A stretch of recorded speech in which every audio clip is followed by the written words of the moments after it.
कहानी छाया में छुपी सच्चाई। रवि एक छोटे शहर की झुग्गी में पला-बढ़ा लड़का था। उसका बचपन बेहद कठिन था। पिता फैक्ट्री में काम करते थे, लेकिन एक विस्फोट में उनकी जान चली गई। माँ घरेलू कामों में लगी रहीं, दूसरों के घर बर्तन मांजती, कपड़े धोती और किसी तरह अपने बेटे को पढ़ा रही थी। रवि एक होशियार बच्चा था, आंखों में बड़े सपने थे। स्कूल में हर शिक्षक उसे पसंद करता था, लेकिन अक्सर वह भूखा पेट और फटे कपड़ों में आता था। माँ की ममता और उसकी मेहनत, यही रवि का सहारा था।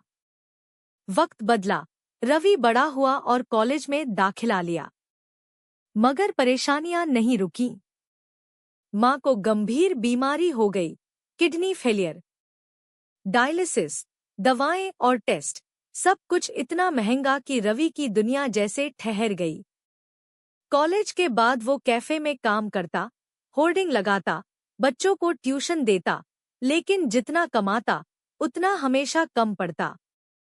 एक दिन उसे किसी जान पहचान वाले के जरिए एक ऐसी एजेंसी से ऑफर मिला जो एस्कॉर्ट सर्विस का काम करती थी। शुरुआत में रवि ने मना किया, मगर जब माँ की हालत आईसीयू में पहुंची और दवाओं के लिए पैसे नहीं थे, तो मजबूरी में उसने हाँ कह दी।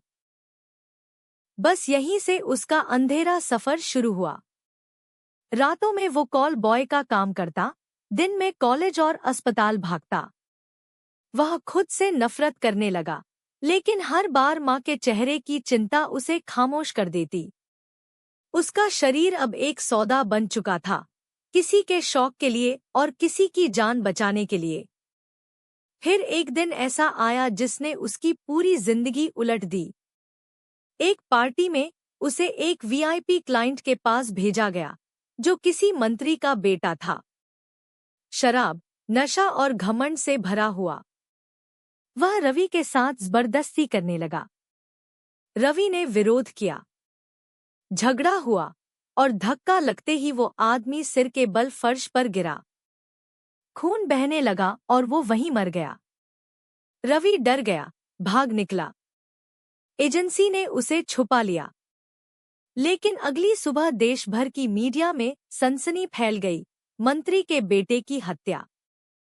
पुलिस हरकत में आई, ऊपर से दबाव, मीडिया का प्रेशर और राजनीति की गर्मी, सबने सिस्टम को हिला दिया। शुरुआत में पुलिस ने उस पार्टी में मौजूद कई लोगों को हिरासत में लिया। ड्राइवर, वेटर, अन्य एस्कॉर्ट्स, किसी को नहीं छोड़ा गया।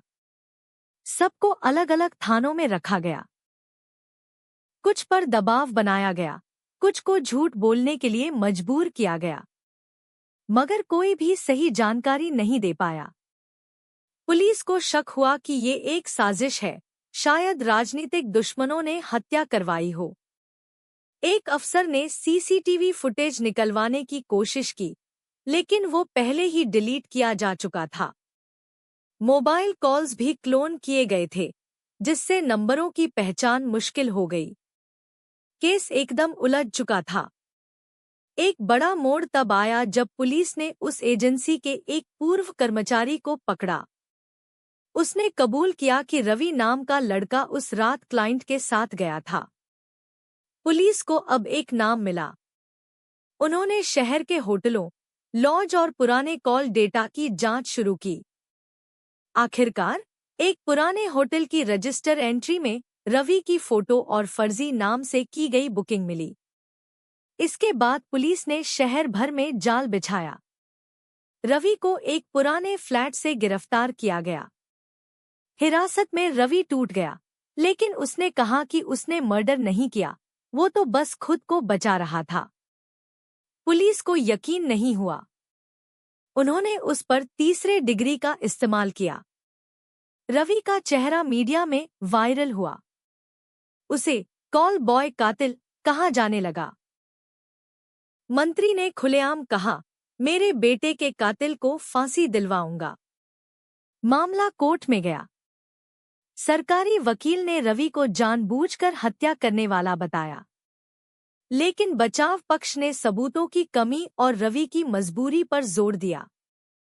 तब तक पुलिस ने फॉरेंसिक रिपोर्ट निकलवाई, जिसमें पता चला कि मृतक के शरीर पर संघर्ष के निशान थे, लेकिन रवि के पास कोई हथियार नहीं था।